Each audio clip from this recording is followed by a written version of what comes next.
Дорогие друзья, вас приветствует канал Домашняя кухня. Друзья, привет! Сегодня с вами готовим торт Наполеон. Почему-то этот торт любят все. И он действительно, нейтральный имеет вкус. Он не сильно сладкий, он не надоедает.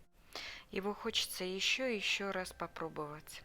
Итак, друзья, для теста нам понадобится 800 грамм муки, 250 миллилитров воды холодной, 650 грамм масла или маргарина, это уже на ваше усмотрение, 2 яйца из холодильника, чайная ложка соли и 1 столовая ложка уксуса. Итак, приступим к приготовлению торта. В миску вобьем 2 яйца и перемешаем венчиком.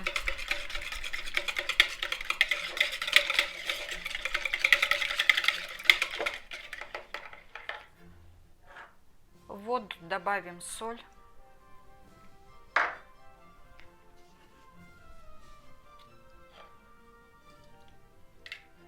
Также перемешаем.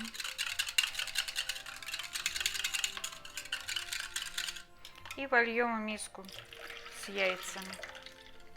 Добавим 1 столовую ложку уксуса. Все размешаем.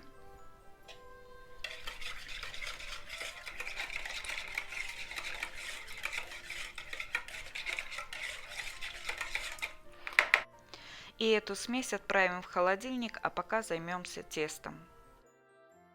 Друзья, натирать охлажденное масло я буду на столе, поэтому стол должен быть идеально чистый и сухой. Высыпаем 800 грамм муки на стол. Аккуратно.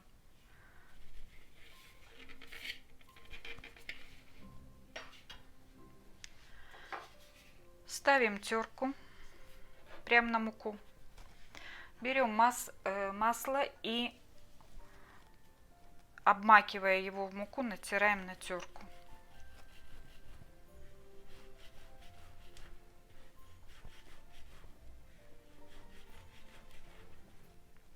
У нас получается вот такая вот мучнисто-масляная крошка. Друзья, я натерла масло с мукой. Сделала вот такую луночку. Сейчас понемножку будем добавлять яичную смесь в нее и подбрасывать натертое масло с мукой.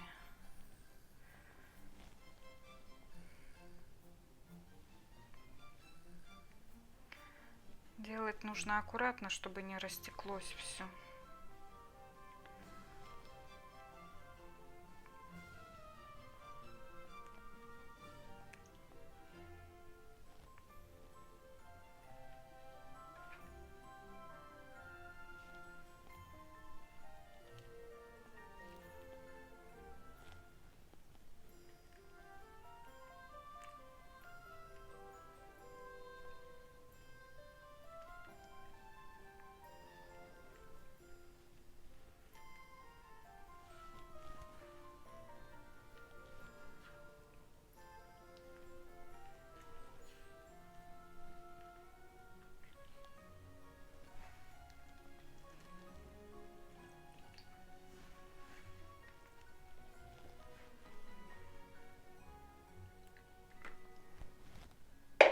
Вся жидкость закончилась яичная. И теперь будем складывать тесто.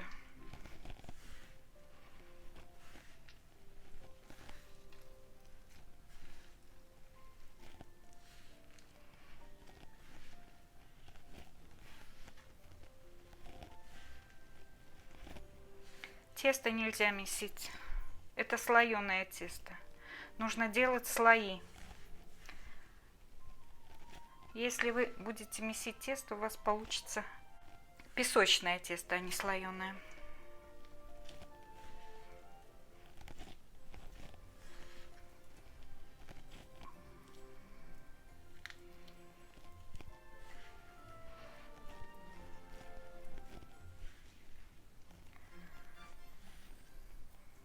Нам нужно собрать все тесто вот в такой шар и разделить его на 4 части.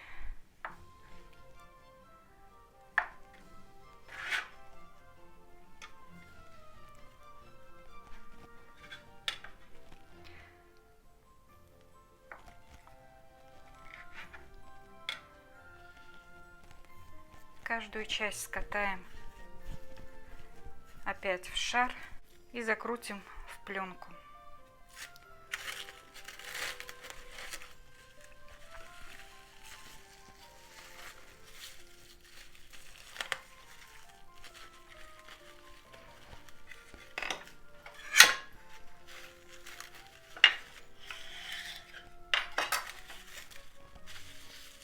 И отправим в морозилку на час. А теперь приступим к созданию крема. Сначала сделаем заварную его часть, а потом соединим со сливочной. Итак, начнем. У меня в кастрюльке греется литр молока. Нам его надо довести до кипения. Добавим 300 грамм сахара и хорошенько его размешаем, чтобы сахар у нас не пристал к дну кастрюли. В кастрюлю с молоком и с сахаром добавим ванилин, 1 пакетик. Тут у меня 2 грамма. Этого будет достаточно на всю заварную массу.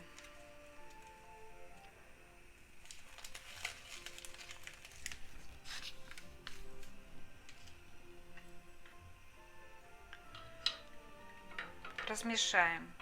Пока у нас нагревается молоко, займемся яйцами.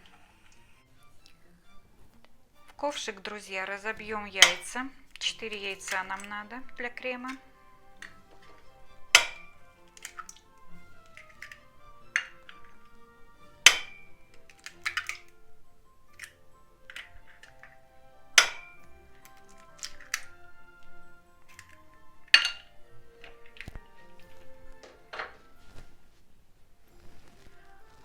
И хорошенько их взобьем венчиком.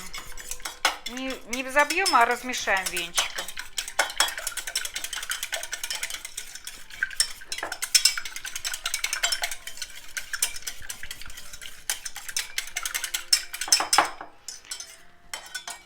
Теперь в эту массу, вот у меня на весах 120 грамм, 60 грамм крахмала и 60 грамм муки. Вот эту смесь мы всыпем в яйца.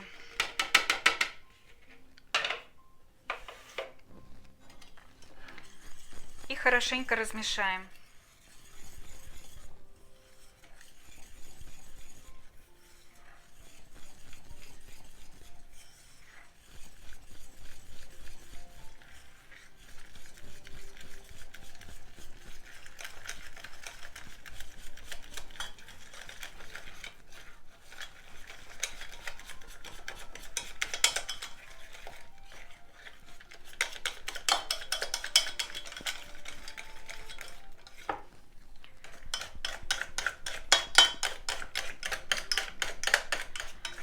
Размешаем так, чтобы не было комочков.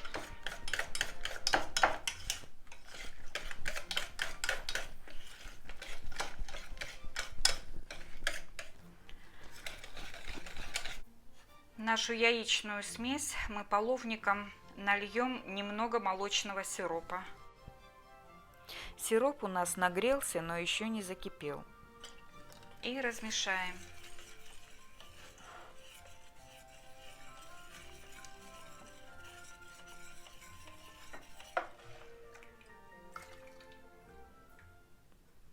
Еще немного и опять размешаем.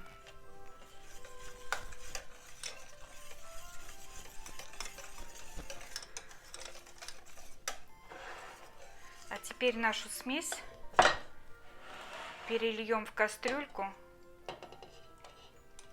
с молочным сиропом.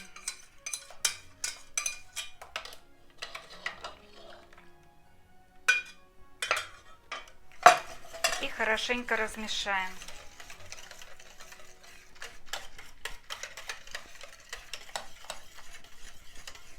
теперь наша задача уварить заварной крем до загустения.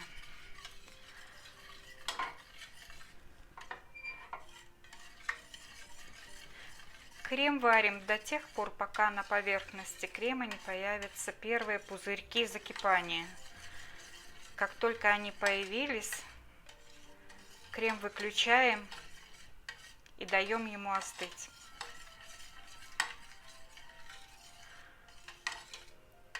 В данном случае крем мы не можем оставить просто так на плите. Обязательно нужно стоять и помешивать, потому что если мы не будем помешивать, крем загустеет, пристанет к дну кастрюли и крема не получится. Поэтому наберитесь терпения и помешивайте крем. Вот, друзья, время от времени нужно останавливаться и смотреть, появились ли булечки у нас на поверхности крема. Вот он у нас как хорошо загустел. Сейчас прекратим вращение венчиком и посмотрим, есть ли булечки у нас. Вот появились булечки. Все, это первый признак, что крем нужно выключать. Так, крем я выключила. Смотрите, какая шелковистая структура, какой он однородный, пластичный. Если вы все правильно сделали, то крем у вас получится вот таким, без комочков, однородный, без пригарочек и шелковистый. Укроем крем пленкой в контакт.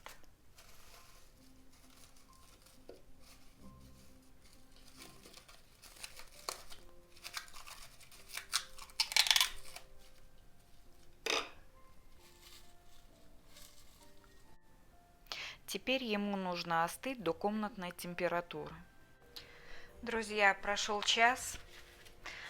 Я достала один кусок из 4 из морозилки.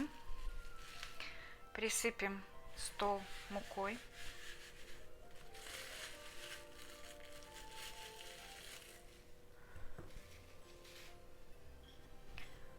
Посыпем мукой скалку. Немножко кусочек теста. И сначала рукой раздавим его, чтобы он принял положение лепешки.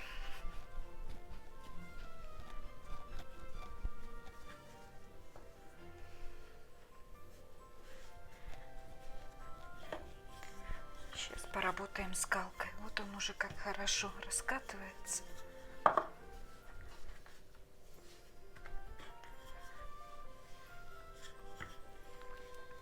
То, что края неровные, на это вообще не обращайте внимания.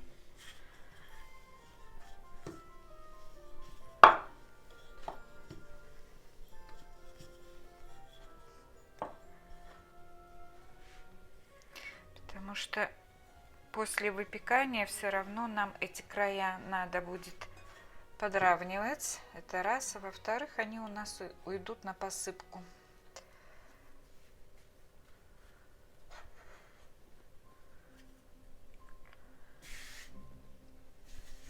Стол обязательно присыпаем мукой.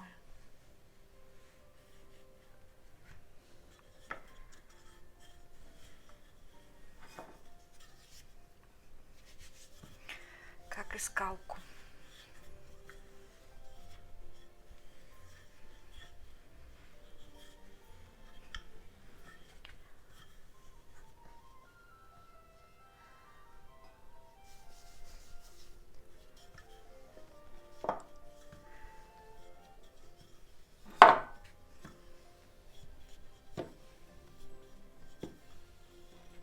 Толщина теста не должна быть слишком тонкой.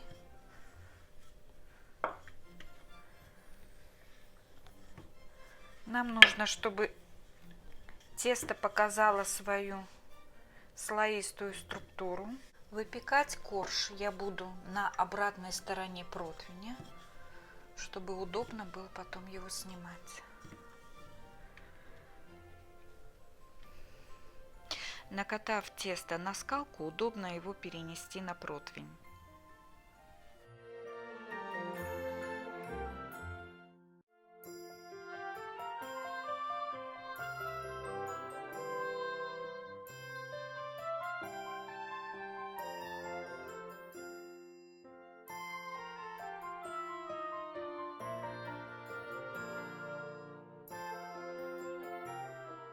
И уже хорошо скалкой разровняем на противне.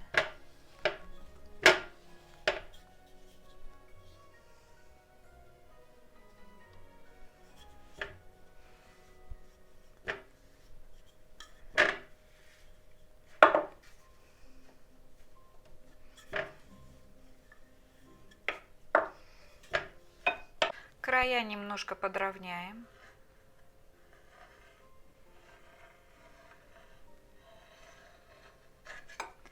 Остатки теста у нас уйдут на корж для посыпки.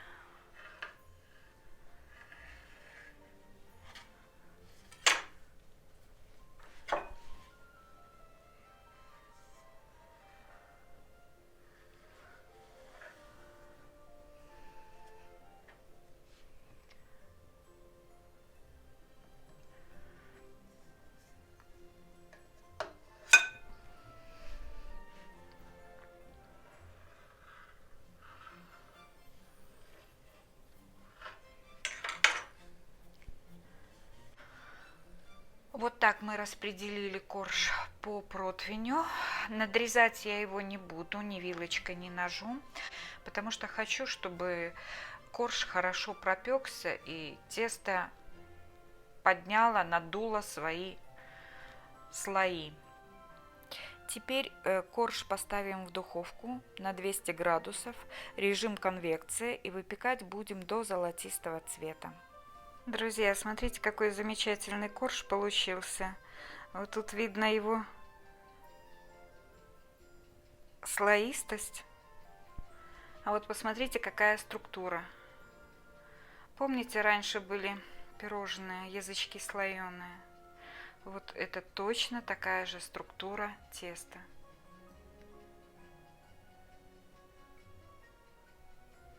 Выпекается корж в среднем 10 минут, но это зависит от вашей духовки. Ну, у меня на режиме конвекции получается такая красота.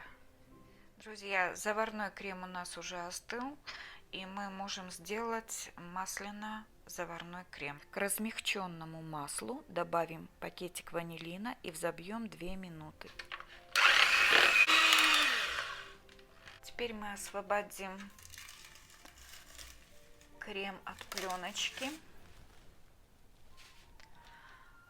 и будем добавлять его в сливочное масло.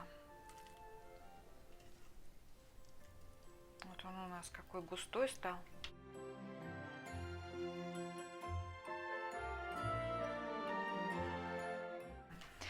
И смешиваем.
Смотрите, друзья, какая прелесть.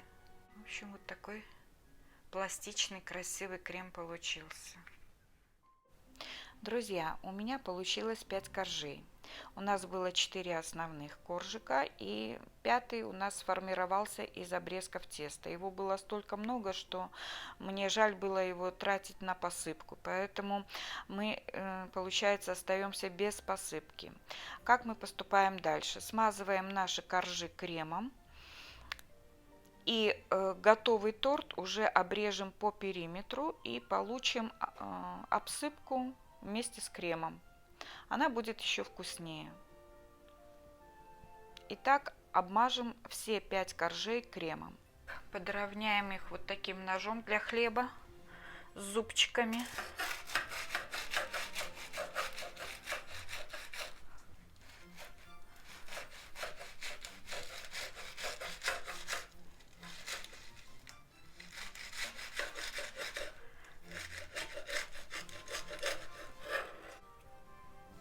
Теперь следующий край.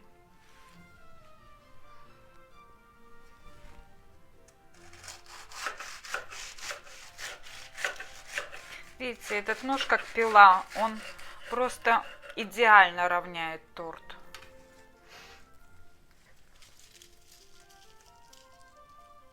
Перенесем обрезки торта в миску и обрежем торт с оставшихся сторон. Торт выровняли, и теперь его края обмажем оставшимся кремом.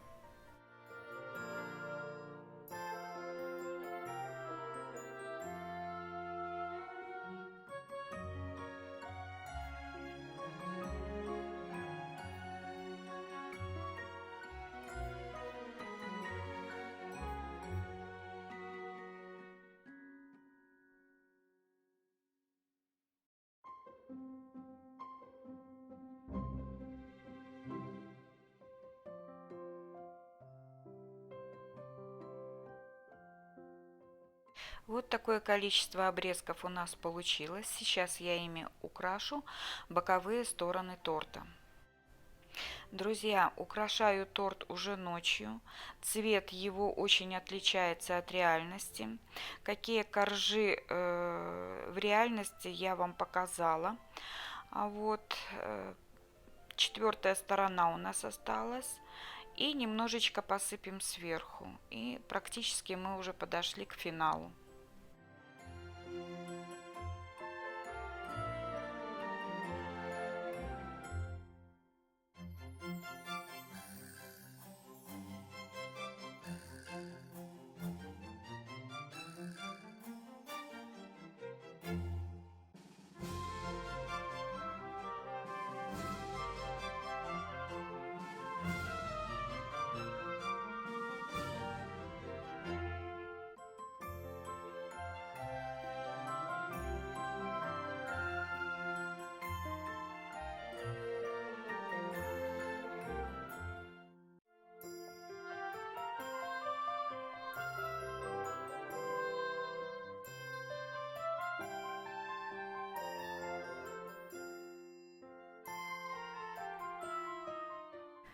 Вот, друзья, какая красота,